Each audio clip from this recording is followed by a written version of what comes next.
Imagine this. You're lying in bed next to the person you've loved for decades. The same person who once made your heart race with a single glance, and now nothing. No spark, no pull, no ache of wanting, just quiet. Maybe even a little sadness. You tell yourself it's normal, it's age, it's life, it's hormones. It's everything but the truth you're afraid to say out loud. My desire is gone, and I'm terrified it's never coming back. If that quiet moment in the dark has ever felt like yours, stay with me, because over the next half hour, I'm going to show you something most doctors, most therapists, and even most couples never talk about. Desire after 60 isn't gone forever. It's just waiting for you to speak its language again. And it only takes 3 small, daily choices to wake it up. I'm the intimacy doctor, real talk, real science, real intimacy. And today, I need you to hear this with every part of your heart. The fire you thought died isn't dead. It's buried under years of unspoken resentments, stress that never got named, bodies that changed without permission, and 1,000 nights of rolling over instead of reaching out. But the embers are still warm. I've watched hundreds of couples in my office, men and women in their 60s, 70s, even 80s, rediscover a depth of desire that feels richer than anything they had in their 30s. And it didn't take pills or hormones or expensive retreats. It took 3 daily practices that rebuild emotional connection, rewire the brain for pleasure, and turn familiar touch back into electric touch. 3 things you can start tonight, 3 things that bring desire home. Let's start with the first daily practice, the one that sounds so simple most people skip it and stay stuck. 10 minutes of undivided, curious attention, every single day with no agenda except to see your partner the way you did when you were falling in love. You see, by the time we hit our 60s, most long-term couples have fallen into what researchers at the Gottman Institute call negative sentiment override. The brain literally keeps a running scorecard of every hurt, every disappointment, every time you felt unseen. And after decades, that scorecard is long. Desire cannot survive in a nervous system that's quietly braced for the next criticism or rejection. The antidote isn't grand romance. It's micro, moments of positive attention that slowly tip the scale back toward safety and curiosity. So here's what the practice looks like. Once a day over coffee, on the porch, walking the dog, wherever you both naturally are, you put your phones away, you look at each other, and you ask one open, curious question that invites storytelling. Not how was your day, too small, something like, what's something that made you smile today that I might have missed? Or when you were driving home, what song came on that took you back? Or my favorite, tell me about a moment today when you felt really proud of yourself. Then you listen, really listen, the way you did on your 3rd date.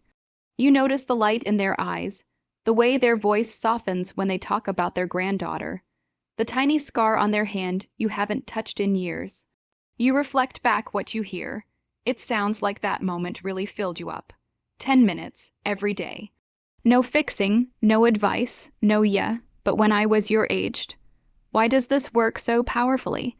Because the latest attachment science shows that desire is fueled by emotional safety, first, physical arousal, second. When your partner's nervous system registers, this person is delighted by me. Oxytocin and dopamine, the neurochemical cocktail of bonding and pleasure, start flowing again. I had a couple, married 47 years, come to me because the spark was completely gone. He said sex felt like a chore. She said she couldn't even remember what desire felt like. We started with this 10-minute practice. 6 weeks later, she cried in my office and said, I caught myself daydreaming about him in the middle of the grocery store, like I was 25 again. That's how fast the brain can relearn safety, and then relearn hunger. Have you ever noticed how easy it is to stop really seeing the person sleeping next to you? Drop a quick, I'm guilty of that too, in the comments, if this lands. Your honesty helps someone else feel less alone. Now, once emotional safety starts coming back online, we layer in the second daily practice, the one almost no one over 60 is told, because we've all been sold the lie that touch after a certain age is only supposed to lead to intercourse or nothing at all. The practice is this: 15 minutes of non-goal-oriented, fully clothed touch every single day. No expectation of sex, ever. In fact, you agree up front. This touch is only about pleasure and connection, not foreplay. Here's why this is revolutionary. After decades together, most couples have unintentionally trained their bodies to associate touch with performance pressure. He worries about erection. She worries about lubrication or pain or taking too long. And the body's brilliant solution is to just turn desire off so nobody has to feel inadequate. But when you remove the goal, something miraculous happens. The nervous system relaxes, oxytocin floods, and sensation comes back online. Suddenly, a shoulder rub feels sensual again. A hand on the lower back while doing dishes sends a shiver. The body remembers, oh, touch can just feel good. One of the most moving moments in my practice was watching George, 72, and Margaret, 70, lie on their couch fully dressed while he traced slow circles on her forearm with one finger. Nothing else for 15 minutes. She started crying and whispered, I forgot my skin could still feel like this. 3 months later, they came back laughing because they had to buy a lock for their bedroom door again. Their grown kids were complaining about hearing things. The key is consistency and permission. Pick the same time every day, right after dinner, before bed, whatever works, and protect it like a doctor's appointment. Put on music if silence feels awkward at first. Start with hands, arms, face, hair, places that feel safe. Breathe together. Notice temperature, texture, the tiny hairs that rise when touch is loving. And if desire wakes up and wants more some nights, beautiful, follow it. But if it doesn't, that's perfect too. You're teaching your bodies the most erotic message of all. Your pleasure matters even when nothing else happens. If you're watching this and thinking my partner would never go for that, or I would feel too self-conscious, pause and ask yourself, what's the cost of not trying? Share your fear in the comments. I raid every single one. And sometimes just naming it out loud is the first step. Now here's where the third daily practice ties everything together and turns fleeting sparks back into sustainable fire. You have to become fluent in the language of appreciation and desire out loud every single day. By 60, most couples have stopped narrating attraction. We think it, but we don't say it. We feel a rush when our partner bends over to tie their shoe, and their body still looks strong to us. But we stay silent. We notice they wore the shirt we love, but we don't mention it. And desire, which thrives on being seen and wanted, starves in the silence. So the practice is simple but profound.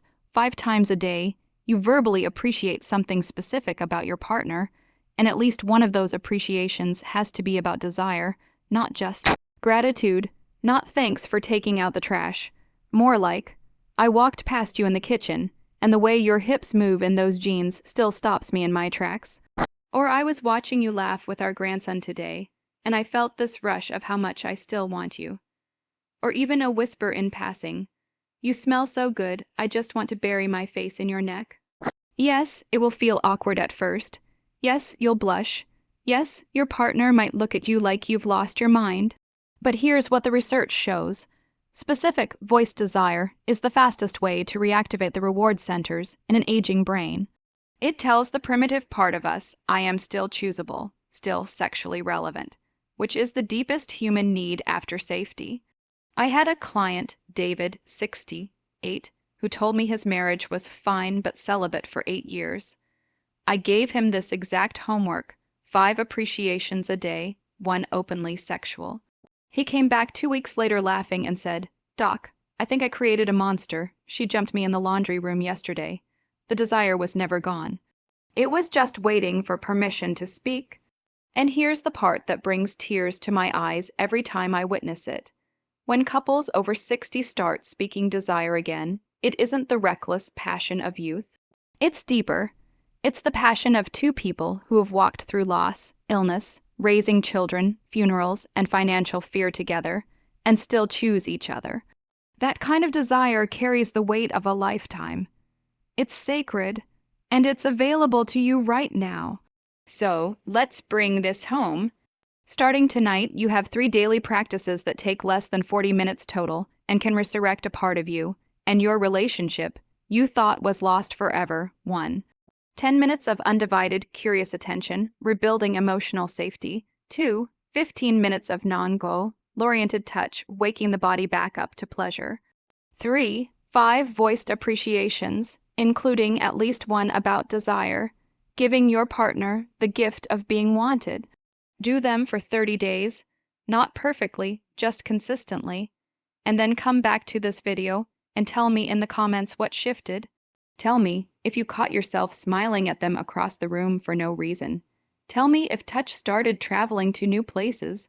Tell me if you made love and cried afterward because it felt like coming home. Because I already know what's waiting on the other side of these small choices. A depth of intimacy most 20-year-olds will never touch. A knowing in your body that says, we made it through everything and we still burn for each other. That's not a fantasy. That's your birthright. If this video moved something in you, if it gave you even a flicker of hope, do 2 things for me right now. Tap the like button. It helps YouTube show this to more people who are quietly suffering in the dark, and hit subscribe to the Intimacy Doctor. Then click the bell, because every week we go deeper into the relationship science, emotional intelligence, and practical tools that turn good love into legendary love. And when you're ready for the next piece, how to heal the specific resentments that kill desire after decades together, and how to talk about past hurts without starting World War III, watch video popping up right now on your screen. It's the perfect next step, and I'll be waiting there to walk with you. You deserve to feel wanted. Your partner deserves to feel wanted. And desire, real warm, lasting desire, is still yours to claim. I'll see you in the comments and in the next video. With so much love, the Intimacy Doctor.